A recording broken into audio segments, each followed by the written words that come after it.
кәрестерден жылауды үйренейін деп пе. Қазір мына нәрселер мысалы.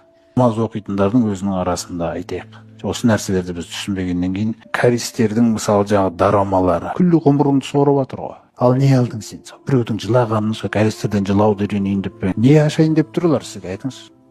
Ақыретіңізге ештеңе бере алмайды. Мұхаммед пайғамбармен арада еш нәрсені жасап бере алмайды. Анау түріктің сериалдары мысалы бұрынғы европалық кезеңдерден әлі келе жатқан. Аза Европаның саясаты, мұсылмандықтың есі де жоғалып кеткен жерлер бар. Бір тарихи киноларын айтпағанда өзіңіз ойлаңыз. Машалла дейді да қулық сұмдықтарын тағы басқа нәрселерін үйрете береді. Сонда өзіңіз ойлаңыз, соның барлығы сіздің уақытыңызды жеуге, сіздің ақшаңызды, уақытыңызды, көзіңізді тоздырып, езімдеріңізді өтірік бір қияли оқиғаларға пайдаланып, жылатып, ойлаңыз, Құран сізді өйтіп жылатып көрмеген.